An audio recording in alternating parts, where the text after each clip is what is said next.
Post-COVID, construction in South Africa has been absolutely hammered. It's the one sector in South Africa that hasn't recovered. Last year, we constructed about 25% less than we did the year before COVID struck. That's annoying. It's a matter of time before construction has to pick up.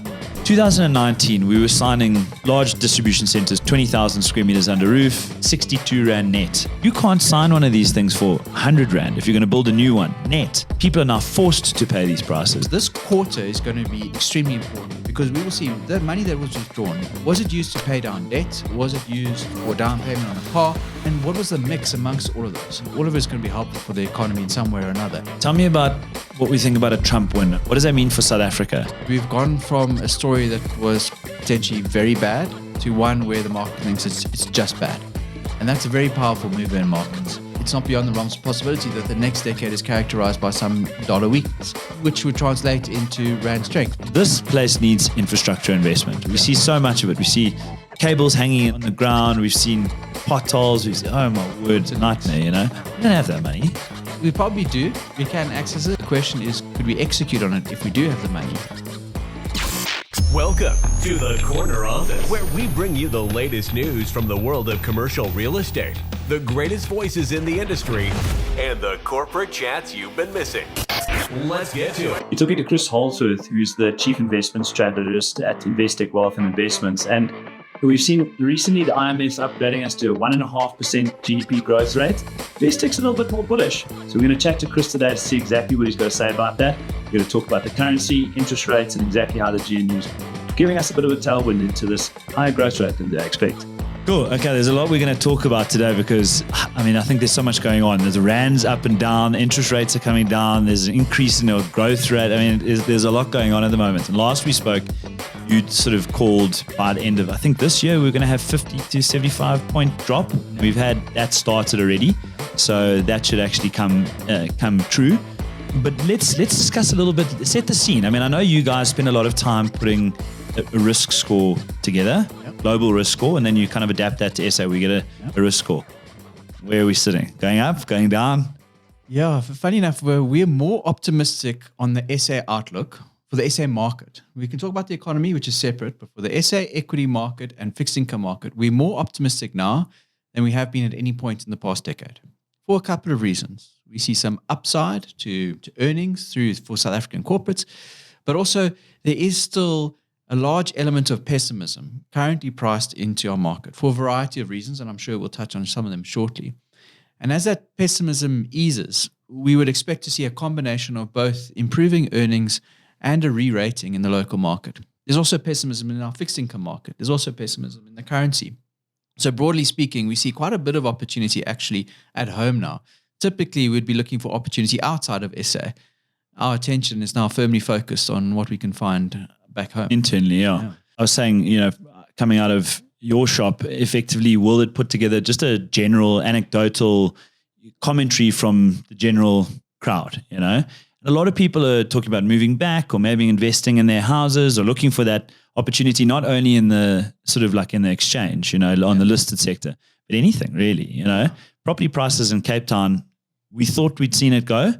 It's now ridiculous. I was saying to one of the guys there that valued a property at sort of 5 million, sold for 8 million, the numbers are just sort of staggering there, but you're starting to see this money come back in slowly. So what I want to try and understand is if there is pessimism in the market, there's also this optimism, there's business confidence. We've seen that, improving over certainly post GNU. We've seen this business confidence. So what's the pessimism about? Is that consumer pessimism? No, it's broad-based. I'll give an example. So the IMF comes out with their latest forecasts this week, and they say that the South African economy is going to grow next year by 1.5%. One of only 4 countries in the world that they upgraded their forecast, by the way. Everybody else they downgraded. They said there's big problems. We've got to account for the fact that interest rates have gone up. There's 4 countries whose growth rate's actually going to be a bit better than we thought. SA is one of them. Now we're going to grow, according to them, at 1.5%. But then you look at the forecast for South Africa relative to the rest of the globe, and the IMF, in effect, expects that growth in South Africa is going to be in the bottom 15% of countries for the next 5 years in a row. Okay. Now, to put that into context, we've never been in the bottom 15% of countries for 5 years in a row. It's never happened before. Not at the height of apartheid, not during the global financial crisis. It's never happened.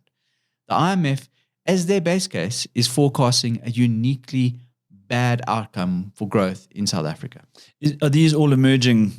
Everyone in this bottom 15%, are they all emerging, or have we got a couple of the... It's mostly emerging. I mean, if you look who's in that bottom 15%, it's a sort of company you don't want to keep as a country. Yeah. And there's an element of pessimism. You say, okay, well, maybe it's just the IMF.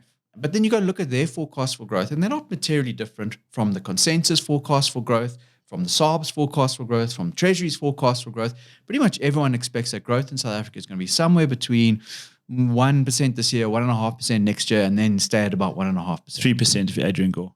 Well, that's a very unusual view, and that's not the market view. And that's the thing. The market is clinging to this view that the growth in South Africa is going to be 1.5%, but it's not impossible that it gets to 3%. It's not impossible it gets to 2.5%. And there's very few people that expect it, and it's certainly not in the market at the moment. Got you. And I mean, if you were to say what you're looking at and your sort of house view, are you also sitting at the 1.5? Or are you more Adrian Gore? Or are you more sort of... We're definitely not in the 1.5 camp. The analysis that we did is we went back over time, post-democracy in South Africa, and we looked at growth in South Africa under each administration. And what we did there is try to identify the key drivers of growth. And in summary, there's two. There's the external environment, which you've got no control over. It's commodity prices, in effect. And there's the local environment. We can estimate that using business confidence. Now, the external environment is probably not going to be helpful over the next couple of years. We do have to pay the consequence for central banks hiking rates by a lot, and we expect that global growth will slow, which means that commodity prices will probably be flat to down over the coming 4 or 5 years. But business confidence is picking up in this essay, and we can talk about why shortly. I'm sure we will cover it. And so if you go back under each administration, you go and say, under which administration did we see a combination of flat to weak commodity prices globally, but business confidence picking up? And there's only one. It was Thabo Mbeki's first administration. So you go, okay, well, what was growth in South Africa in that environment? It was 3.5%. That's what it was. In an environment where global commodity prices were weak to down. What were those years? That was 99 to 2003. Is it? Or 2004? 1999 to 2004. Yeah. So it's an environment where the external environment wasn't helpful, but solely because we were able to pick up domestic business confidence, growth in South Africa was able to accelerate and be at a decent level. That was enough to increase employment. So now we take a step back and say, okay, well, that scenario matches our current environment. But growth was 3.5%. Will it be 3.5% again? Maybe not, because our debt to GDP is higher than it was there, and we've got a few structural issues. So let's take a number that's a bit lower. 2.5. 2.5 is not at all inconceivable over the next 4 to 5 years. It's not in the market. There are very few people that actually believe that's what's going to occur. Most of the people, despite the improvement in sentiment we've seen, still believe that 1.5 number is realistic.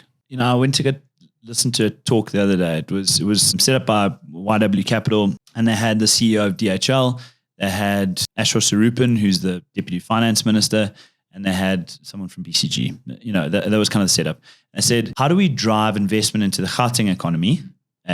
Through public-private partnerships. That was the kind of premise of the overall discussion. And overall, what they were sort of discussing is why don't we come up with what it is that we actually want to do? Like, you know, and I know there are 1,000 things, but why don't we come up with the 10 things we want to do that everyone can get behind? We say, okay, let's get this right first, and let's get that right second. If it were you, what would you put on your 5 things to do? Not necessarily Gauteng. Okay, and that was the base case there, but South Africa. Yeah, we've got quite a few structural constraints to growth emanating from a lack of investment. If you look at investment for any economy, gross fixed capital formation, your investments in building and the like, typically 15 to 25% of that comes from government, and the rest comes from the private sector. So the private sector predominantly is responsible for investment in an economy. And the private sector in South Africa has been very unwilling to invest in general, not just on major infrastructure projects, but in new factories and restocking, the whole lot, because of concerns about the outlook, for one, but also because it's been a low return on capital environment for a number of reasons.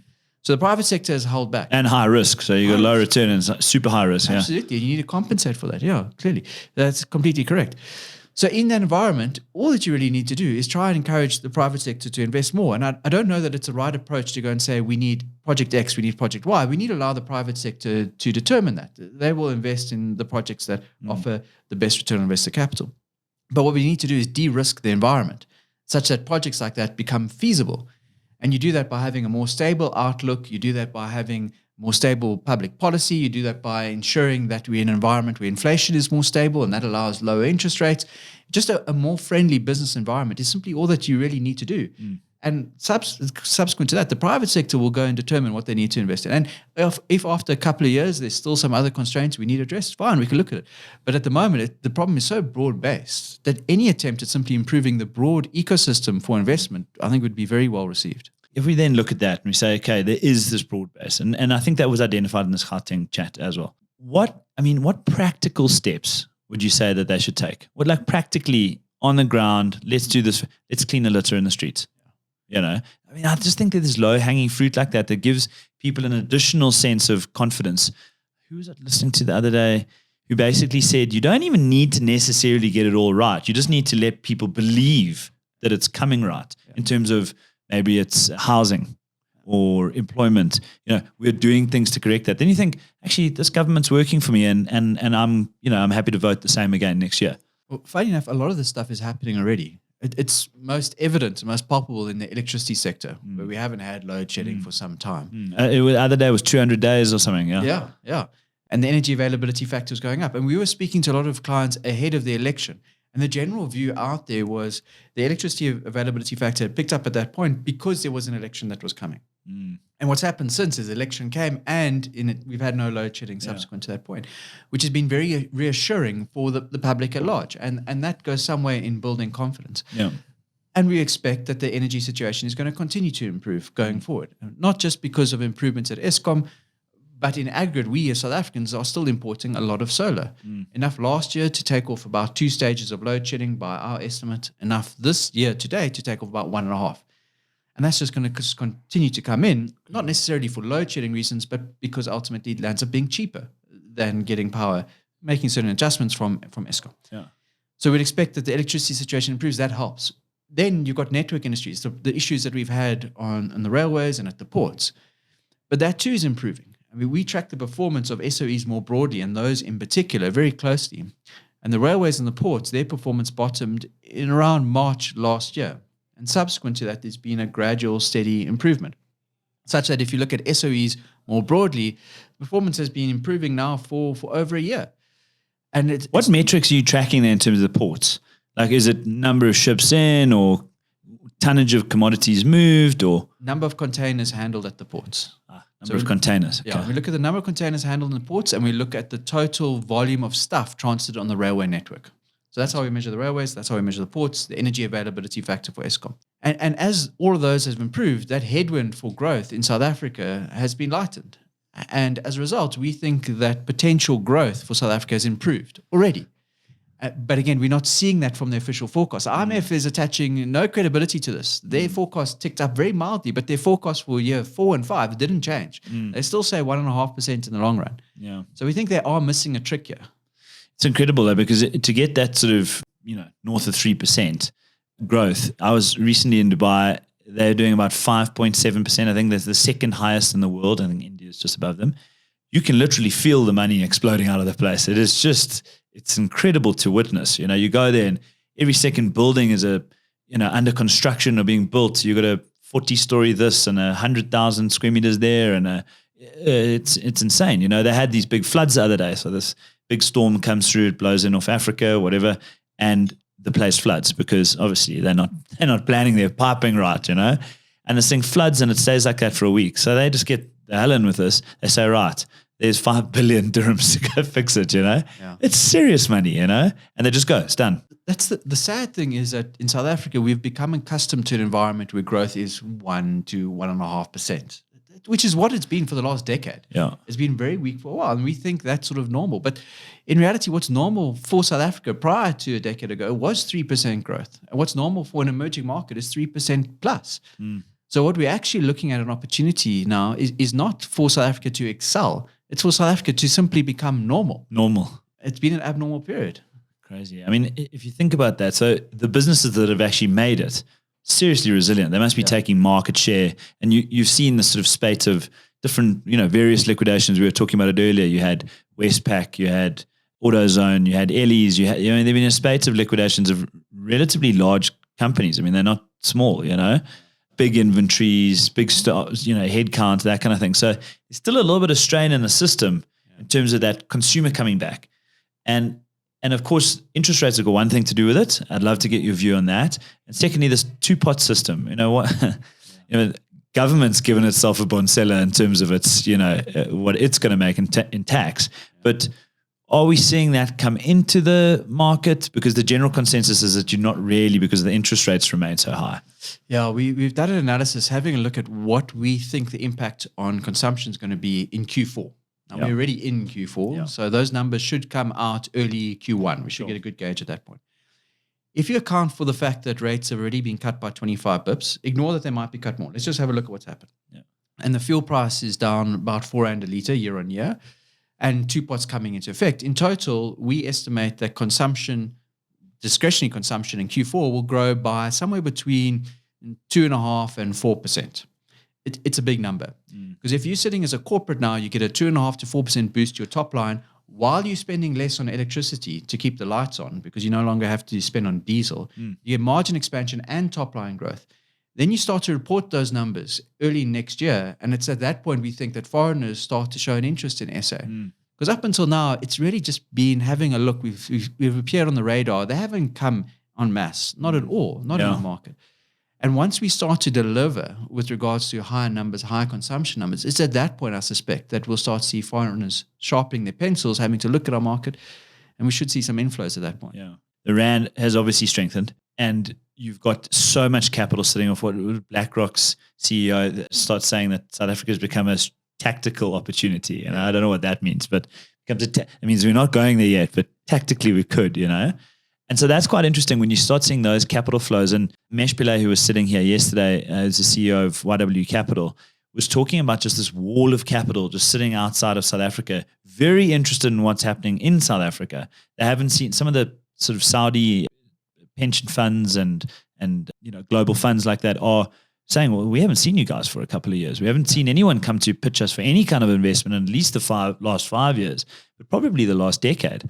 And so you've got a decade of this no growth, like you're saying, and you then pivot to look at just the real estate market. We're still not at 2012 levels. It's kind of just bumping around there. So what do you think is going to happen in that REIT market over the next? I mean, I know we've got our sort of fundamental opinion of what's going to happen with rentals and what vacancies, that type of thing. What do you think is going to happen from a listed space, the valuation on this? We need to have a look at rates first, because it's going to tie into what happens. So let's talk about rates. It's a key driving factor. Sure.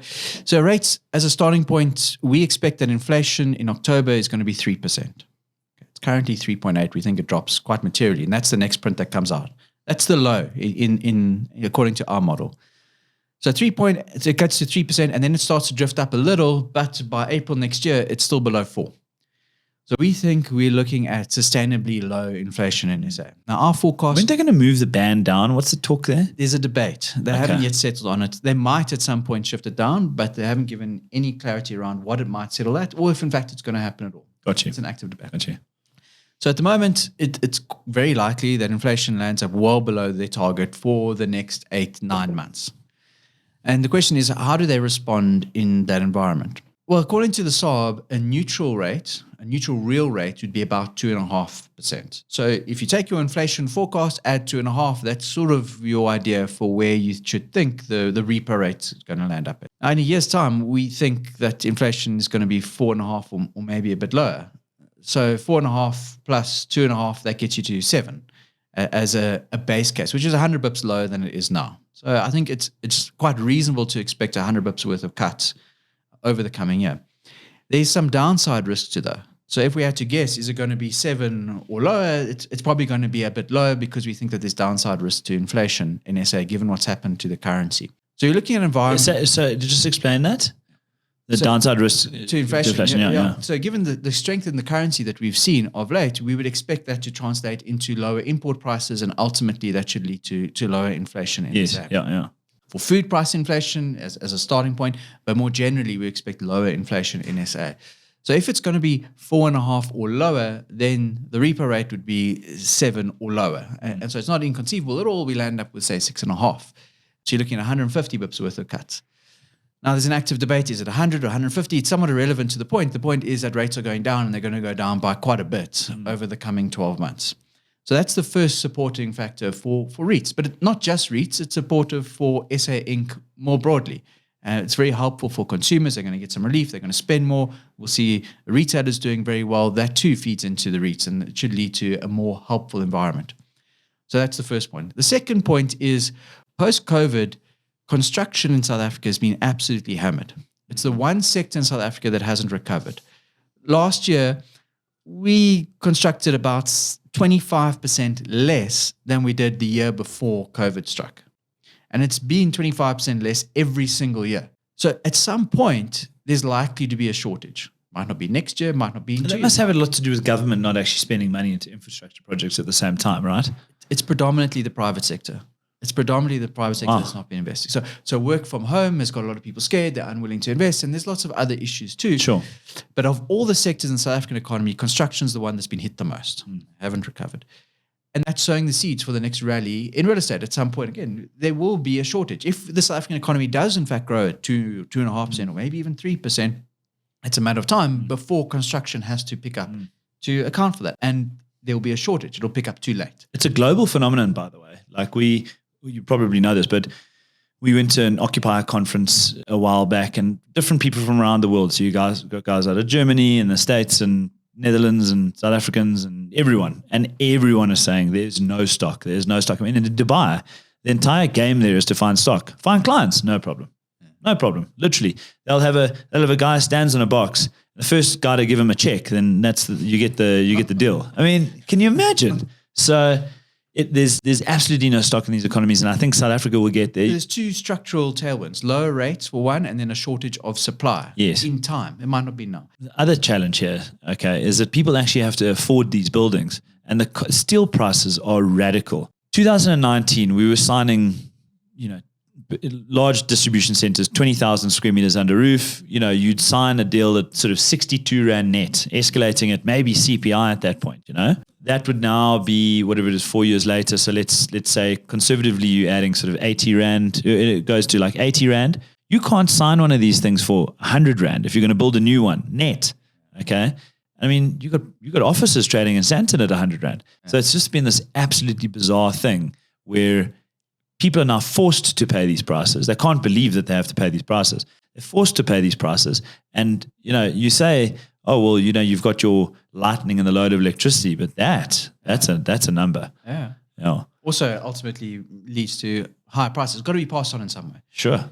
And the third structural tailwind is lower long-term discount rates. So we've spoken about the short-term rates, with the Reserve Bank cutting rates and the like. But in addition to that, post-GNU, there has been some renewed optimism with regards to the general view in South Africa. And as a result, some of the risk premia in South Africa have come down, even though the world still expects 1.5% growth. There's less uncertainty around that. So our 10-year bond yield has pulled in quite a bit, now just a bit above 10%, and which is still high, by the way. And should it be the case we go 2 or 3%, that number is going to come in quite a bit more. And you could say, what's a reasonable number for a 10-year bond yield? Well, typically in South Africa, it would be inflation plus 2 to 2.5, maybe a little bit higher. So again, if you're looking at inflation of, let's be pessimistic, 5, and you want to add a risk premium to that, you could easily get to a long bond yield of 8, maybe 8.5. Well, it's 10 at the moment. And so if that long bond yield continues to come down, that innately, immediately leads to a re-rating too in any long duration asset, including property. So those are the major tailwinds. But those tailwinds aren't unique necessarily, aside from the construction story, to REITs. They're broadly helpful for SA Inc. in general. And so our outlook is very optimistic for SA Inc. As mentioned at the top of the discussion, we're more optimistic than at any point. We're not especially optimistic on REITs. It's just part of the broad base of SA assets, which we think is going to do very well. And things have done very well already. If you look at REITs over the past year, they've rallied immensely, but so has the rest of the market too. Anything related to SA has had this massive re-rating, but it's still cheap in our view. So I mean, REITs at 50%. I think equities were 26, something like that. About that. I mean, there's a staggering numbers, Yeah. The guys are saying, a lot of the easy wins are gone. You got to be a little bit more tactical, but there's still a lot of petrol in the tank, right? Yeah, under the base case, let's say South African growth is in fact 2 to 2.5 over the next 5 years. If that in fact pans out, our analysis suggests that the equity market does about 15% per annum for the next 5 years. So, I mean, it's done a lot already, but there's ample scope for it to do more if, in fact, we do see some delivery. Sure. Amazing, eh? Explain to me two-part. What exactly is that? So everyone had their long-term investment, their RAs, that kind of thing. They're now allowed to just go and withdraw a whole bunch of it. There are limits. Yeah. And so there's a limit. There's a special pot that's set aside, which you can access over the short term under a certain set of rules. The big question is, where's that money going to go? And we don't know because this hasn't happened yet in South Africa. We can have a look at what's happened in other countries like Australia, but it's not immediately clear that their experience is directly relevant to us. So this quarter is going to be extremely important because we will see the money that was withdrawn. Was it used to pay down debt? Was it used for down payment on a car? Was it blown on TVs and clothes? Did it go towards education? And what was the mix amongst all of those? All of it is spend. All of it is going to be helpful for the economy in some way or another.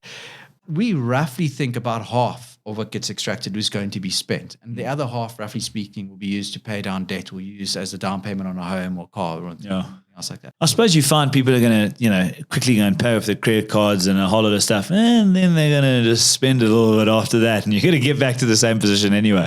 It's likely. And the reality is South Africans in aggregate don't save under the best of times. So we don't think that that money's going to likely be saved or invested. But we need to wait to see. I'm not sure yet. Looking global, tell me about what we think about a Trump win. What does that mean for South Africa? Yeah. There's a couple of key differences between the two candidates. For one, they've got different tax policy. So there were Trump tax cuts implemented in Trump's first term. They expire end of next year, or the beginning of the year after. And the question is whether they are allowed to expire or whether they're renewed. And Trump has said, I want to renew them. In fact, I want to cut taxes by even more. And Kamala has said, we're going to allow certain of those tax cuts to expire. So under Kamala, you'll end up with higher taxes. Under Trump, you'll end up with taxes being about the same, maybe potentially lower. But there's a big question mark around that because tax policy sits with Congress. So the president can put forward their proposal, but it's not at all clear that whatever they propose will end up being signed. Sure, yeah. And in reality, because it has to go through Congress, if you land up with a split Congress, the ultimate tax policy might not be too different between the candidates. Where presidents have discretion is on tariffs. And Trump very clearly has stated he wants to increase tariffs. Now, we don't know the full scale because of what he said might be very different from what he actually does. And what he's intended is 60% tariffs on on Chinese imports and 20% tariffs on everybody else.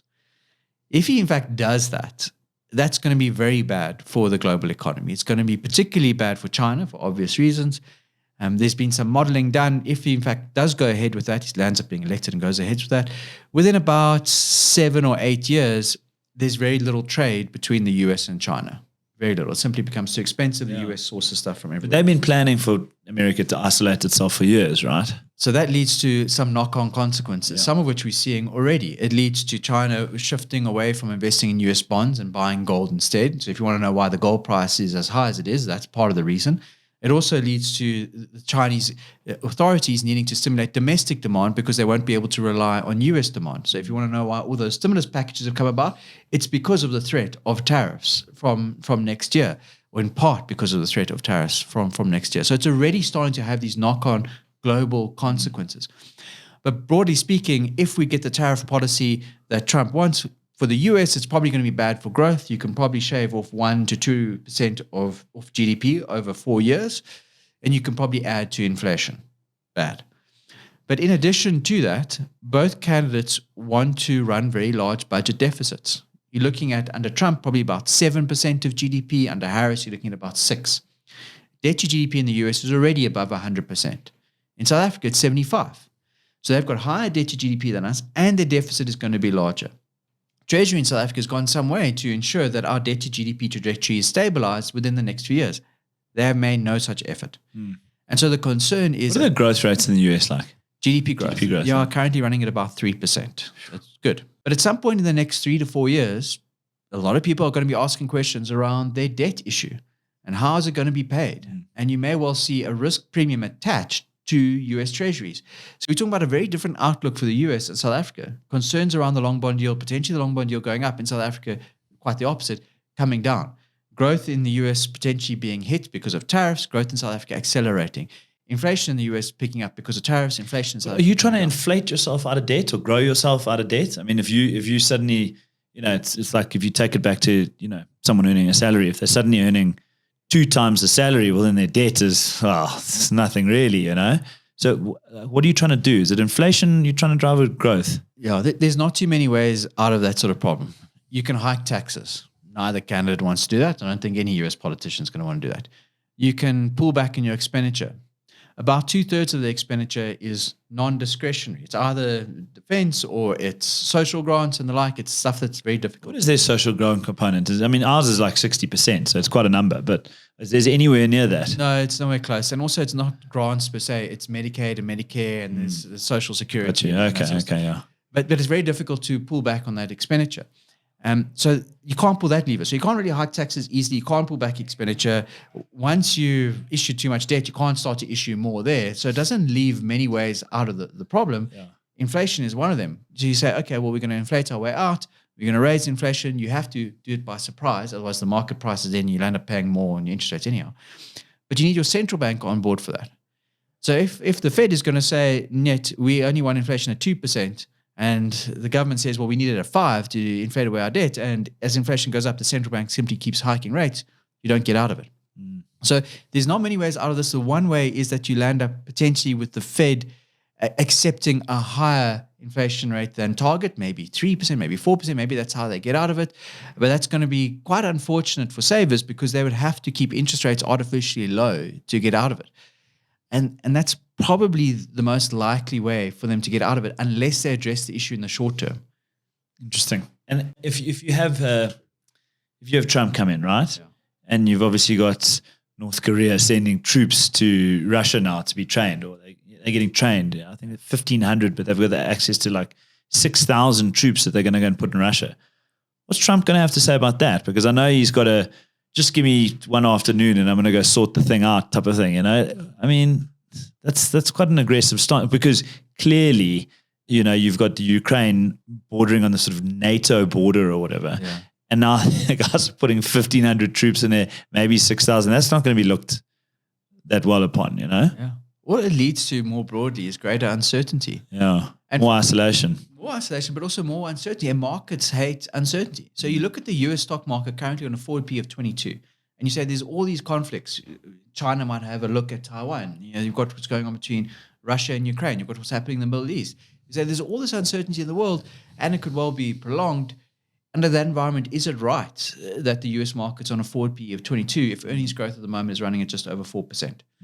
And that starts to come to question. So just as we're optimistic about the outlook for SA, I think one could reasonably have some questions about the outlook for global equities. I thought about this recently, and we keep aligning ourselves to the BRICS and all the rest of it. It's like if you were to sit there in the 100-year strategy team, is this a good idea or is it a bad idea? It's too early to tell. What we're effectively doing is diversifying away our exposure from the West, from the US, through to other countries.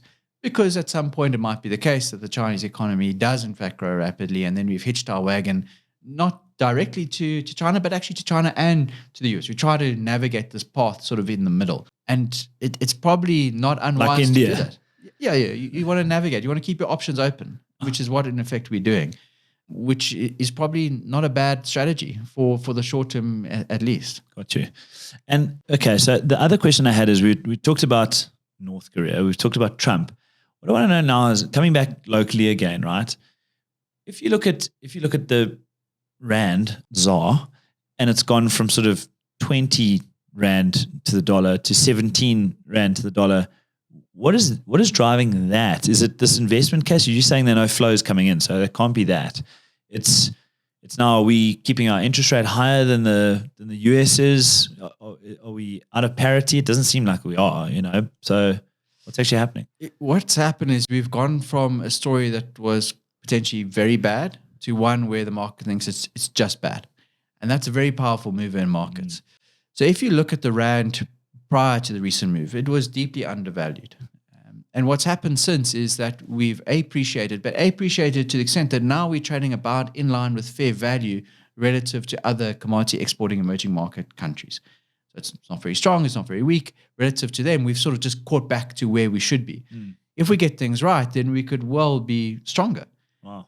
Especially when you consider the backdrop that the dollar is very strong and has been very strong over the past decade. And it's not beyond the realms of possibility that the next decade is characterized by some dollar weakness, which would translate into rand strength. And that doesn't mean necessarily the rand goes to 14.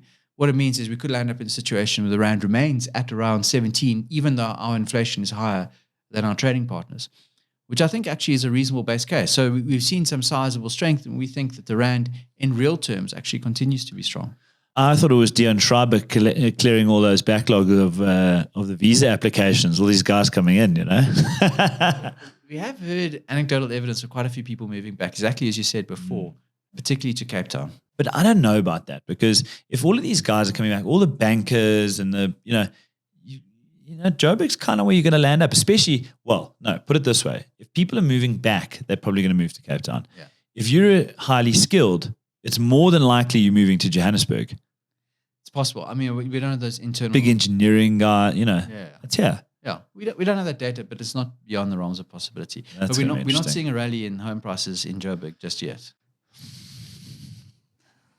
That's annoying. Do you think it's going to happen, by the way? I mean, do you think, let's talk about that. So we've got, what is that? That's people actually literally just voting with their feet, right? They're like, we're going to go here, we're going to do that. This place needs infrastructure investment. We see so much of it. We see cables hanging on the ground. We've seen potholes. We've seen, oh my word, Water nightmare, leaks. Yeah. Water leaks. This water thing is a story.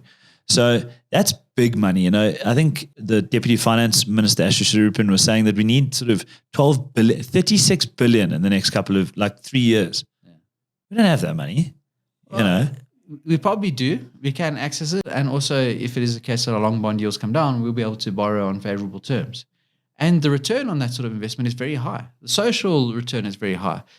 So we could have access to the money. I don't think it's a problem. The question is, could we execute on it if we do have the money? And I think there is a question mark over that. But this is exactly my point about having this checklist. Who's controlling the money? If this money does come in, who's controlling it? Year after year, you've seen sort of really, really disappointing government intervention and in getting things right. In the Western Cape, of course, you see them doing it really well. They went and picked a whole lot of things. They got them done. And then on top of that, they put it on social media to say, look, we got this done, See this dustbin over here, we fixed that dustbin over there, And it's small things. It's putting more, we've got this vagrant problem in the city of Cape Town. That's been sorted now. We got the law done. We've moved them. We've housed them somewhere else.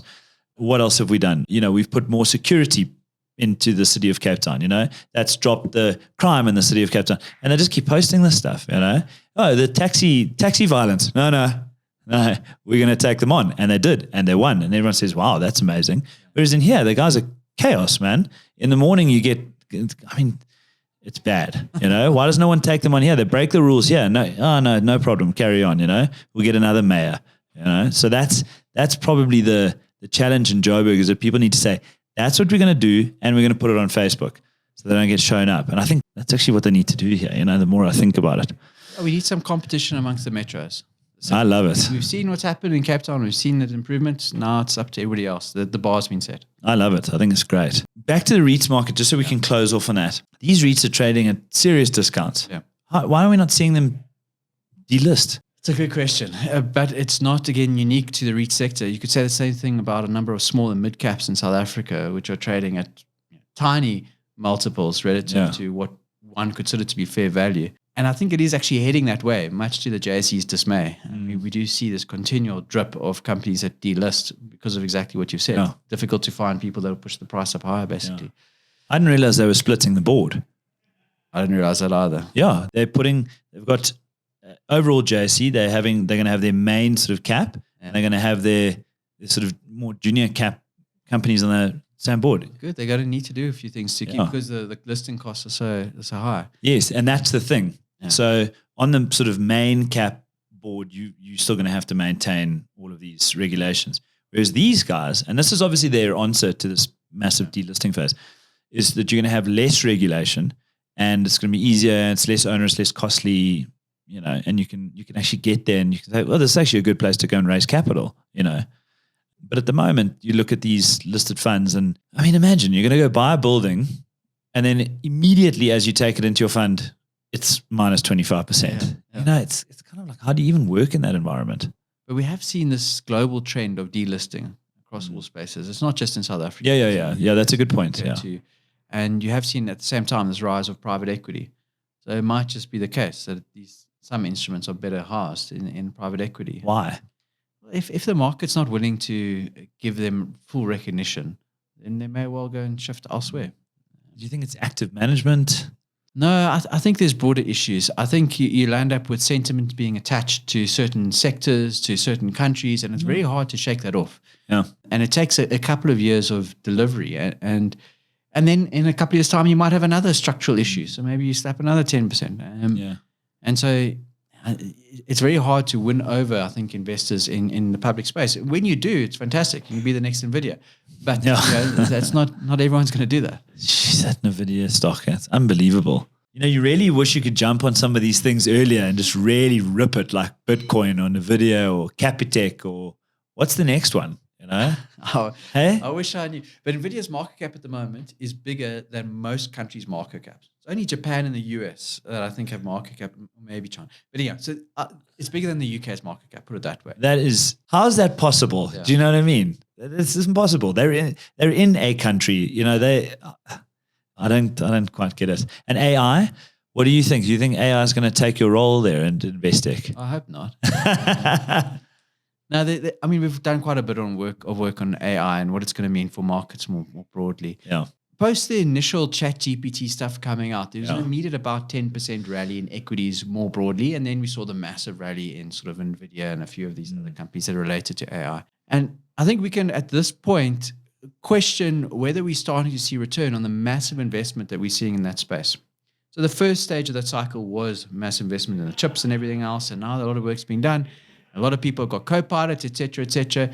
Is it improving productivity sufficiently to justify the costs? Probably not. We're probably going to take some time for us to actually figure out what's going on. So that whole phase is taking a bit longer than I think most people would have liked. But ultimately, if we do get it right, it's going to open up massive opportunities for improving productivity in general, which might not be very good for listed equities. Because if you think of yourself or think of a company whose primary asset is intellectual property, and you've got a lot of patents, and it's taken a lot of time to develop those patents, and you've got expertise and a team of 30 people with PhDs that have gone and done all the tinkering to come up with those ideas, and now suddenly 2 grads out of university can go and tinker with some AI, and they could come up with the same idea in their basement. They don't have the same cost. That could well be a threat. So AI might ultimately just lead to greater competition, which could be great for consumers. Yeah. But not great for companies. So there's all sort of pick and shovels argument. It could be very good for people that are selling the chips, NVIDIA and the like, but not necessarily good for everybody else. So it's a bit of a wait and see approach at the moment. But even so, it's not without risk for equity investors. No, I don't think so. I mean, it really is, especially since you say the market cap's bigger than the UK. I mean, that just boggles the mind. And it's been great to chat to you again. It's interesting, and I'm glad there's a super positive outlook on where we're going GDP wise. I'm going to be interested if to draw the sort of who's in the 1.5% camp, who's in the 0.5% camp, and who's in the 2.5% camp. You're going to find there are certain people there, and I think that's where we need to be. We need to be super optimistic and just go like hell till we get it. 100%. So thanks for joining us today. It's been really interesting, and have a good weekend. Absolute pleasure.